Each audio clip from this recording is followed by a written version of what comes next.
नमस्कार दोस्तों, जय हिंद। आज की मेरी ये वीडियो हाथरस की जो बलात्कार पीड़ित बेटी थी उससे संबंधित है, तो देखिए आप मेरी आज की रिपोर्ट। पुलिस की कार्यप्रणाली को लेकर यहाँ पर एक बहुत बड़ा प्रश्न चिन्ह लगता है कि किस तरह से पुलिस ने रात के अंधेरे में उस बेचारी बेटी का अंतिम संस्कार कर दिया, जो कि बिल्कुल ही गलत है। एक तो हमारे हिंदू रीति रिवाज के हिसाब से आप रात को किसी का भी अंतिम संस्कार नहीं कर सकते, यह बिल्कुल गलत माना जाता है। उसके बाद जो बेचारी पीड़िता थी, उस पीड़िता के परिवार को किस तरह से घर में कैद कर दिया गया और पुलिस प्रशासन के द्वारा उसका अंतिम संस्कार जो किया गया, इसकी मैं पूरी निंदा करता हूं।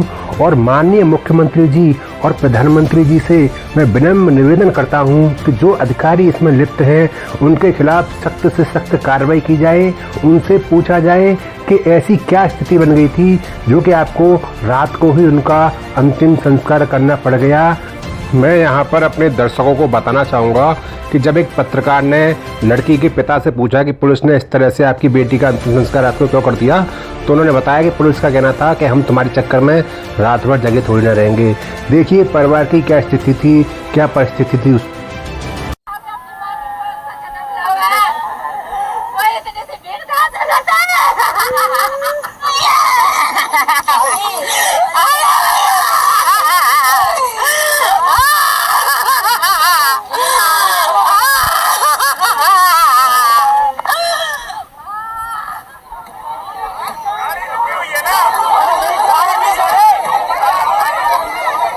मैं अपने दर्शकों को यह बताना चाहूँगा कि आज से कुछ दिनों पहले 28 सितंबर को शहीद आजम भगत सिंह जी का जन्मदिन था। अंग्रेजों ने उनको उनके तय समय से पहले ही फांसी पर चढ़ा दिया था। तो वो समय था जब हमारा देश अंग्रेजों का गुलाम था, और आज जब हम आज़ाद हो चुके हैं तो उस समय भी अगर प्रशासन इस तरह से हरकत करता है तो वह बिल्कुल ही शर्मसार है, निंदनीय है। प्रशासन को इसके लिए जवाब देना चाहिए। चलिए अब हाथरस के डीएम ने क्या कहा वो भी मैं आपको सुनवाता हूँ। परिवार जनों से बात करते हुए और शांति व्यवस्था को मद्देनजर रखते हुए उनका विधिवत अंतिम संस्कार कर दिया गया है। और इसमें जो भी चारों अभियुक्त थे, चारों की गिरफ्तारी पहले से हो चुकी है और इसमें पुलिस प्रशासन दोनों मिलके पूरे निष्पक्ष रूप से इसको पूरे न्यायसंगत तरीके से आगे तक ले जाएंगे। कार्रवाई तुरंत की जाएगी और परिवार को पूरा न्याय दिलवाया जाएगा। है ना, हम सुबह से भूखे पड़े, हमारे आधे रिश्तेदार तो लौट के चले गए, बोले कि सुबह आएंगे। अब ये घर ही न ले जा रहे, शमशान ले जा रहे सीधे। तो आप अंतिम संस्कार करेंगे या पुलिस अंतिम संस्कार करेगी? हम करेंगे ना, हमारे घर वाले करते हैं। अच्छा।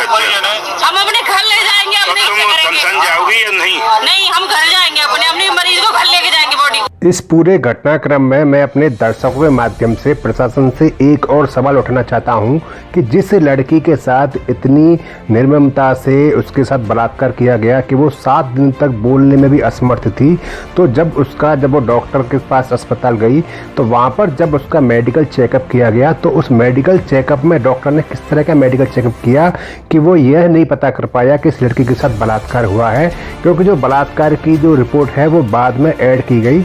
पहले पुलिस को ये पता ही नहीं था कि इनके साथ बलात्कार हुआ है, किसी को पता ही नहीं था। तो जो डॉक्टर था जिसने उनका मेडिकल किया, उसने किस तरह से मेडिकल किया कि जिस लड़की के साथ 4 बहसी दरिंदों ने बलात्कार किया, उस लड़की का बलात्कार हुआ है, यह तक डॉक्टर पता नहीं कर पाया। इसकी भी जांच होनी चाहिए।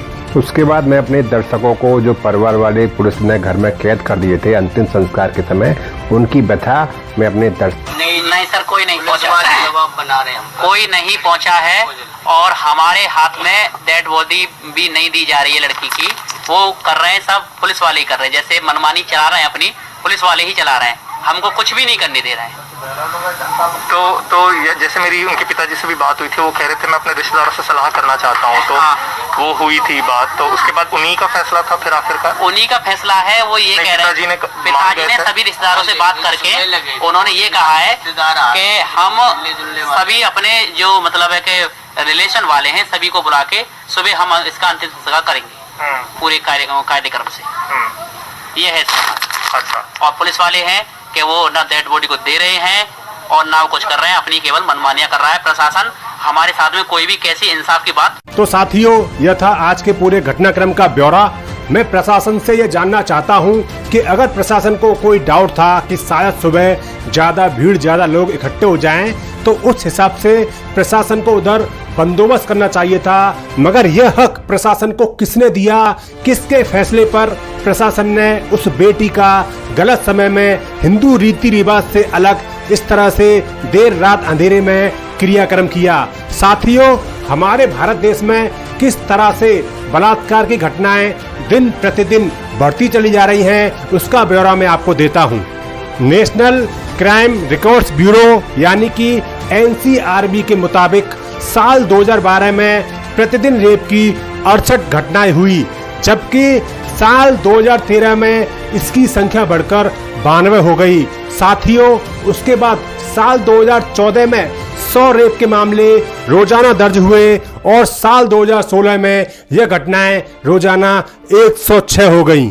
साथियों, साल दर साल इन घटनाओं में इसी तरह से इजाफा होता रहा है, मगर फिर भी कोई ऐसा विधेयक, कोई ऐसा कानून आज तक हमारी बेटियों के लिए, हमारी बेटियों के हित में नहीं आ रहा, जिससे कि इस तरह के जो बहसी दरिंदे, जो बलात्कारी हैं, उनके मन में कोई डर बैठ सके और वो इस तरह की घटनाओं करने से पहले कई बार, 100 बार कम से कम सोचें। इसीलिए मेरा भारत सरकार से यही विनम्र निवेदन है कि अभी तक जितने भी विधेयक आए हैं, मैं उन सभी विधेयकों का सम्मान करता हूं, मगर अब जो अगला विधेयक हो वो हमारी बेटियों के नाम होना चाहिए। जो बलात्कार पीड़ित हमारी बेटियां हैं, उनके फेवर में भारत सरकार अगला विधेयक लेकर आए, यही मेरी भारत सरकार से मांग है, क्योंकि इस तरह की घटनाओं में कोई कमी नहीं आ रही है। और जो निर्भया की घटना हुई थी, उसमें जो फास्ट ट्रैक कोर्ट वगैरह बनाया गया था, उसमें भी उसके परिवार को क्या दिक्कतें आई थी, आइए वो भी मैं आपको अपनी इस रिपोर्ट में दिखाता हूँ। मैं संघर्ष कर रही हूँ, आगे भी करूँगी, लेकिन मैं आप पूरे समाज से ये बताना चाहती हूँ कि जो हमारा कानून है, हमें मौके पे ये बताया जाता है कि नहीं, फास्ट ट्रैक कोर्ट हो गया, कानून बदल गया, उनको फांसी की सजा का प्रावधान हो गया, लेकिन ऐसा कुछ भी नहीं है। जो भी हुआ, जो भी बदला गया, वो सिर्फ और सिर्फ कानूनों में है। मैं ये भी कहना चाहती हूँ कि वो मुजरिम है, उन्होंने क्राइम किया, उनको सजा जरूर मिलेगी, लेकिन उससे भी गुनहगार हमारा सिस्टम है। इतना कुछ होने के बावजूद भी निर्भया